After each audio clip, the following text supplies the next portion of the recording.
Bonjour à tous. Dans cette vidéo, nous allons voir ensemble les trois outils principaux d'annotation.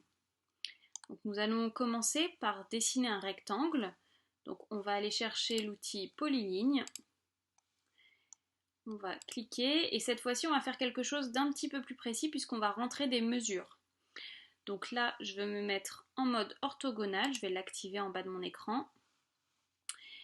Et donc, je recommence. Donc, je vais dans le menu déroulant dessin, ligne, pardon j'ai dit polyligne, excusez-moi, donc dessin, polyligne, je clique une première fois et là au lieu de recliquer, je vais venir directement taper sur mon ordinateur une valeur numérique, donc 200 par exemple, 200 cm, donc 2 mètres, entrée.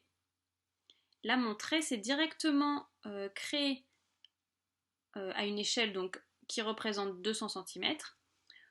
On va descendre notre curseur vers le bas, on reclique, enfin on retape 200, on va faire un carré. On redéplace notre souris vers la gauche, 200, entrée. Et enfin, on vient refermer notre carré en cliquant à l'endroit de départ. Échappe. Donc je recommence. Hop, donc je vais dans le menu déroulant dessin, polyligne. Je clique n'importe où sur mon écran, je déplace mon curseur de souris vers la droite, je tape 200 sur mon clavier, entrée. Je redescends ma souris sans cliquer nulle part, je tape 200 sur mon clavier d'ordinateur, entrée. Je ne clique à aucun moment, je redéplace ma souris vers la gauche, je tape 200 sur mon clavier, entrée. Et je remonte, et là je vais cliquer pour venir finir mon rectangle ou mon carré. Donc là, on a bien un carré. Alors, il est possible que quand vous allez rentrer la première valeur 200, soit vous allez avoir une très grande ligne et vous n'allez pas du tout voir le bout. Donc là, ça voudrait dire que vous avez trop zoomé. Donc il faudra dézoomer votre écran. Soit vous allez rien apercevoir quasiment et auquel cas, ça voudra dire qu'il faudra zoomer votre dessin. Donc là, vous pouvez remettre votre rectangle au centre de votre espace objet. Donc je vous rappelle en appuyant sur la molette de votre souris et vous déplacez votre dessin. Donc maintenant qu'on a un dessin d'effectuer avec des valeurs numériques précises, on va pouvoir utiliser l'outil cotation. Donc l'outil cotation, il peut se trouver dans l'onglet, donc si vous êtes, donc moi mes onglets je les ai faits sur mesure, donc vous n'allez pas forcément les retrouver dans cet ordre-ci, mais ils vont normalement tous se retrouver dans le menu cotation ou dans le menu annotation. Donc vous allez pouvoir aller ici dans les menus déroulants, cotation, et aller sur linéaire. On va vous demander d'indiquer le premier point d'origine, donc ça va être celui-ci, et on veut indiquer la valeur de cette ligne, donc on va cliquer à l'autre extrémité et on va déplacer notre souris vers le haut et recliquer. Et vous voyez, ça m'indique une cote de 200. Donc c'est bien la valeur qu'on avait tout à l'heure lorsque l'on a dessiné notre carré. Donc je vais dézoomer, je recommence. Donc on peut également le faire avec cet onglet-ci. On clique sur l'onglet, on se place sur un angle de notre rectangle, on se place sur l'autre angle pour indiquer la mesure de cette droite. On est bien sur 200. Une nouvelle manière de faire, donc cotation linéaire. Et on recommence. On clique dans un angle, dans l'autre, et on reclique une troisième fois pour placer sa cote à la distance que l'on souhaite du rectangle. Donc on verra dans les vidéos prochaines comment paramétrer nos cotes pour qu'elles soient bien lisibles, bien visibles. Mais pour l'instant, le but c'est au moins de connaître où se trouve l'outil cotation. Donc l'outil cotation, il existe effectivement donc ces cotes qui sont linéaires, mais il existe également des cotes pour notamment les angles, pour les rayons, pour les diamètres. Donc je vais vous tracer un cercle, donc dessin cercle, centre rayon par exemple. Hop, on va mettre, pareil, on va mettre 200. Donc on va mettre 100 puisque du coup je suis en centre rayon. Donc là je donne la mesure de mon rayon, donc 100. Donc J'en déduis donc que mon cercle fait 200 de diamètre. Et je vais aller choisir dans mes cotes, donc hop, on reprend cotation, rayon ou diamètre, selon ce que vous voulez indiquer.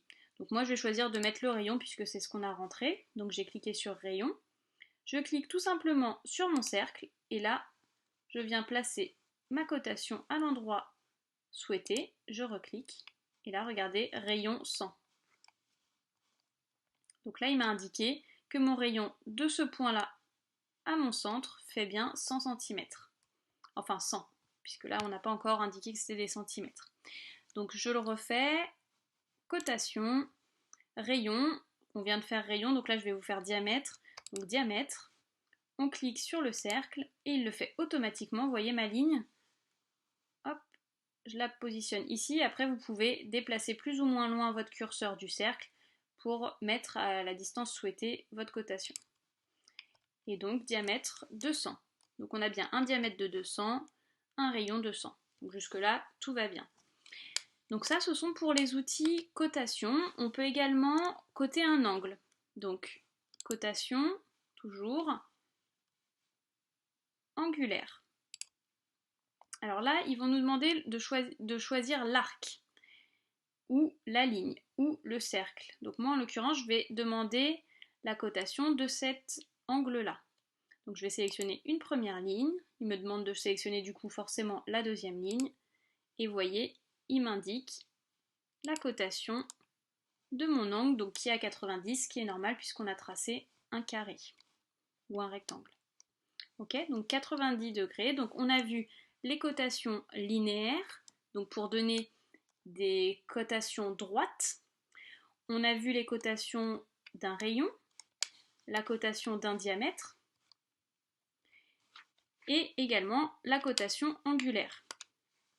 Il y a une dernière cotation qui peut vous être utile. Donc on va toujours aller dans cotation, donc encore une fois ça peut être aussi dans l'onglet annotation. Donc cotation et on va aller sur aligner. Donc là la cotation alignée, elle va nous servir à faire une cote alignée à un trait. Ou une cote en diagonale. Donc par exemple, si je voulais prendre la mesure de ce point-ci, vous voyez, là où il y a ma flèche de cotation de rayon, à l'angle ici, ou l'angle en bas, allez, hop, on va prendre l'angle en bas de mon rectangle, voilà. J'ai appuyé une deuxième fois ici, et là je choisis à quelle distance je mets ma cotation. Et je reclique. Donc là, c'est la même chose que la cote linéaire, sauf qu'elle n'est pas verticale ou horizontale, elle est en diagonale. Donc à partir de ce moment où on a, une cotation à donner en diagonale, on utilise la cote alignée. Donc je recommence, je la supprime, je vais le refaire. Donc cotation, alignée, on prend un point, on clique, un deuxième en diagonale, on clique et on déplace après notre cotation. Et on reclique. Ok, donc je recommence, on a vu la cotation linéaire, donc pour tout ce qui est droite, verticale et horizontale, la cotation diamètre, la cotation rayon, la cotation angulaire et la cotation alignée, donc pour toutes les droites, enfin les mesures en diagonale. Voilà pour les onglets cotation.